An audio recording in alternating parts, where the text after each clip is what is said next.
درود، وقت بخیر و امیدوارم حالتون عالی باشه و متشکر از اینکه این ویدیو رو تماشا میکنید. امروز هم محتوای چنل بیرون از انیمه اتک آن تایتانه و قبل از هر چیزی اگر اثر توکیو غول رو ندیدید یا نخوندید این ویدیو دارای اسپویله و اگر به مقایسه و فایت کاراکترهای مختلف انیمه علاقه دارید میتونید این ویدیویی که عکسش رو تو ادیت میذارم ببینید. و امروز میخوایم 5 تا از بهترین یا قوی ترین CCG های اثر توکیو غول رو بررسی کنیم با دلیل و مدرک. قبل از اینکه بخوام پنجمین CCG یا ضعیف‌ترین CCG لیستمون رو شروع کنم اینم بگم این لیست رسمی نیست و صرفا لیستی از خودمه با نظر خودم.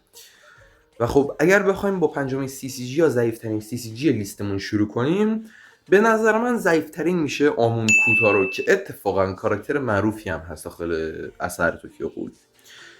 دلایلش هم اینه که با کوین کش تونست روی زمین یه شوک به خیلی بزرگ درست کنه و تونست کاکوجای کانیکی رو به راحتی سرویس کنه و آرسی بلادهاش که میشه گفت چطور بهتون بگم، اگر اثر توکیو غول رو دیده باشید میدونید آرسی چیه و چه تأثیری روی قدرت میذاره و آرسی بلادهای آمون کوتارو بیشتر از 10,000 تاست.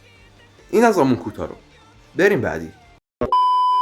چهارمین CCG لیستمون که کاراکتر معروفی هم نیست و فکر نکنم زیاد بشناسیدش که اسم ایشون هم هست کوری اوی یا کوری آی یا من نمیدونم این چطور تلفظ میشه، ولش کن. خب الان حتما با خودتون میگین داش آریان چرا اصلا اینی که اسمش حتی بلد نیستی تلفظ کنی و اصلا معروف هم نیست آوردی داخل لیست؟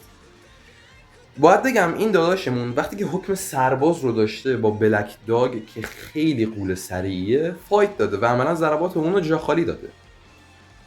بلک داگی که خیلی از گلوله ها سریع تره و همزمان با شوت سوکیاما هم فایت داده که واقعا فیت کمی نیست، میشه گفت متوسطه. و مهمتر از اون با اتو جنگیده.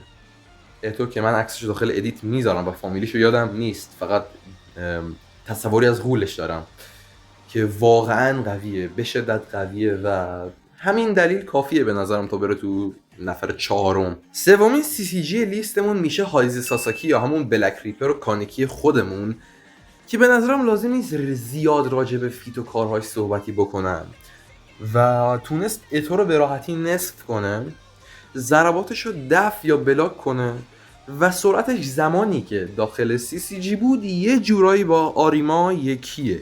دومین CCG لیستمون که سوزویا جوزو وقتی که پاش قطع شده بود داشت با اتو فایت میداد، تونست قوی ترین مدل کاکوجای کانیکی رو نابود کنه و تیکه تیکش کنه و حتی جلوی کاکونش وایسه. کانیکی که تونست اتو رو نصف کنه و وقتی که بلک ریپر بود این همه فیت خفن داشت و همینا به نظرم کافیه تا سوزویا جوزو بره توی لیست دوممون. قوی ترین CCG کل اثر توکیو غول آریما کیشو، مقلب به اسرائیل CCG، پادشاه تک چشم. به قول خودش میتونه تو 2 ثانیه کانکی رو بکشه و اینو ثابت کرده. سرعتش چندین برابر کانکیه و چندین بار داخل مبارزه با کانکی بهش رحم کرده. با جفت جغدهای تک چشم فایت داده و جفتشون شکست داده چندین بار. سرعتش از رعد و برق‌های رنجیومو بیشتره و میتونه توپای برقی با کوین کش بسازه. به نظرم همینا دلیل کافیه که بتونیم آریما رو داخل لیست اول جا بدیم. خب آقا اینم از ویدیوی امروز. امیدوارم لذت برده باشید. اگر بیشتر از این لیست ها از انیمه های مختلف میخواید